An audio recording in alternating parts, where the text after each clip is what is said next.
Deputies in Lawrence County are looking for a man wanted for attempted murder in Clinton. Authorities responded Friday evening to Charlotte's Road, where 30-year-old Cameron Blackwell was identified as the suspect. Details are limited at this time. Officials say if you see him, not to approach Blackwell. If you have any information, you're asked to call Crime Stoppers at 864-68-CRIME. Also breaking, a man will spend the rest of his life in prison for the 2021 double murder that happened in Anderson. Frank Rhodes shot and killed DeQuavis Tillison and Lorenzo Hunter. This was in February of 2021. Earlier in the day, investigators say Rhodes confronted Tillison about his relationship with Rhodes' stepdaughter. After the shooting, Rhodes went on the run across the southeast with two other men also charged with murders. They were found in Virginia 6 days later. Rhodes will not be eligible for parole. Captain with the Spartanburg County Sheriff's Office has died. There was a head-on collision while he was riding a motorcycle last night. Ariana Meadows is following that story. An off-duty Spartanburg County captain died in an accident. The Coney County Coroner's Office says they got a call Thursday around 8:15 p.m. about an accident on Pickens Highway near Gilbert Drive, 2 miles north of Walhalla. The off-duty captain is identified as Stephen Henderson, a captain with the Spartanburg County Sheriff's Office where he served more than 19 years. Captain Henderson received numerous honors, including Medal of Valor, multiple Deputy of the Quarter awards, and K-9 Handler of the Year for 5 consecutive years. Master Trooper Mitchell Ridgway describes what happened in the accident. Unit number 1, the motorcycle is traveling north on SC 183. Unit number 2 traveling south on SC 183. Unit number 1 then crossed the center line, striking unit number 2 head on. South Carolina Highway Patrol says the other person involved in the accident was taken to the hospital. This is an ongoing investigation. In Spartanburg County, Ariana Meadows, 7 News. In case that was confusing, when you hear the state trooper talk about unit number 1 and unit number 2, unit number 1, the motorcycle that crossed the center lane, was the one driven by the Spartanburg County captain. The county sheriff's office says they will share more information on social media about ways to support the family and honor Captain Henderson's memory. President Trump and Russian leader Vladimir Putin met for several hours today to try and discuss the war in Ukraine. Trump said he and Putin did not reach a deal to end Russia's invasion in Ukraine. Putin said they had an understanding, as the two leaders offered very few details about what was discussed. Ukraine's leader Vladimir Zelensky was not invited because he was not there. CBS News correspondent Willie James Inman reports from Anchorage, Alaska.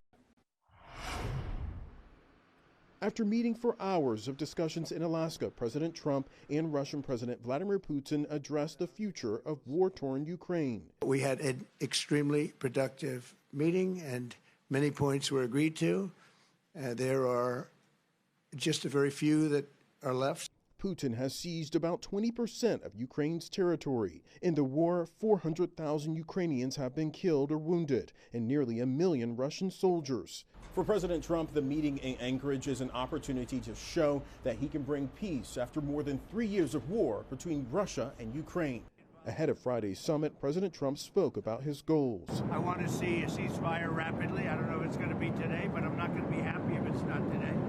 Everyone said it can't be today, but I'm just saying I want the killing to stop. Putin, meanwhile, is demanding that Ukraine renounce his bid to join NATO, limit the size of its military, install a Russia-friendly government, and formally give up land Russia illegally annexed in 2022. The risk is that Putin is coming with an agenda, and his agenda is his imperial ambitions for Russia, correcting the great geopolitical catastrophe, as he describes it, of the 20th century, the demise of the Soviet Union.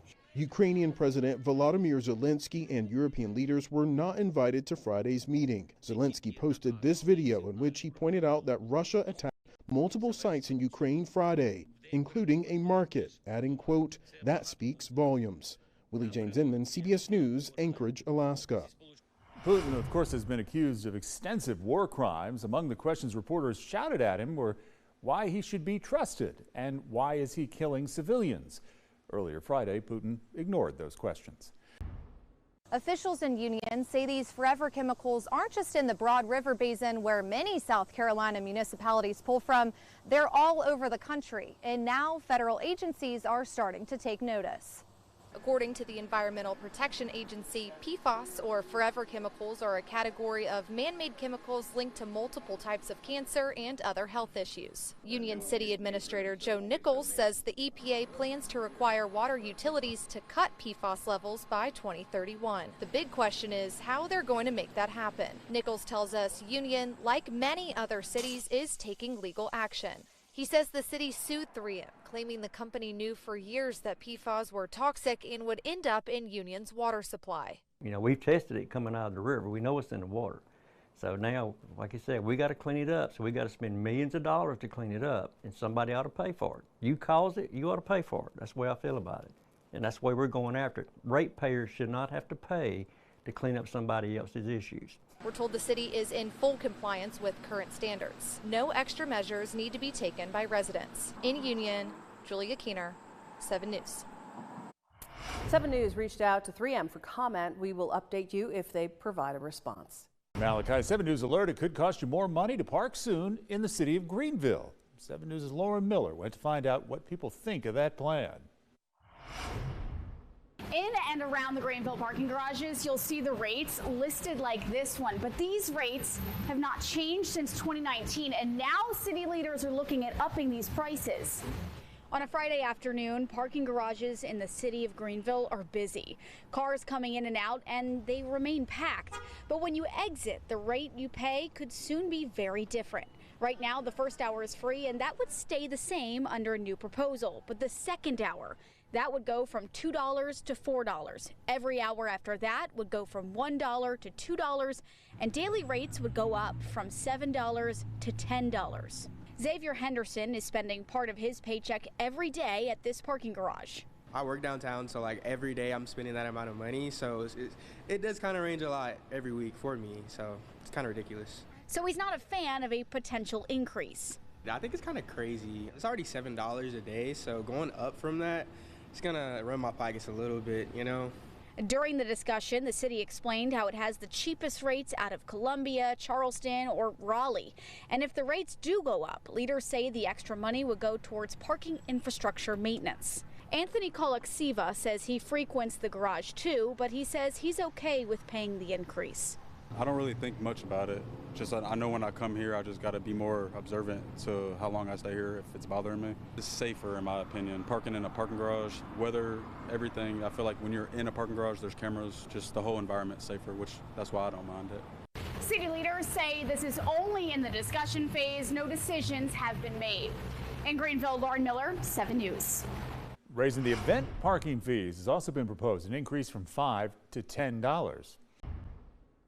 Here on USU's campus, I'm told that staff is excited and ready. They say they're bracing themselves for the calm before the move-in storm. Today, the University of South Carolina's campus is quiet, with only a few people moving in. However, faculty at USC says this time tomorrow it's going to look very different, as they welcome the largest incoming class in the university's history. To handle the rush, campus officials say one thing students can do is use reusable bags instead of cardboard boxes to limit trash. I mean, you think that those things sound minor, but when you're doing them to the volume of nearly 8,000 incoming students, plus upperclassmen live on campus, it's really just a lot of logistics. Buzan says the Russell House, which is the school student union, will be open for students to get what they need for the first day of class. In Columbia, Caroline Yaffa, 7 News.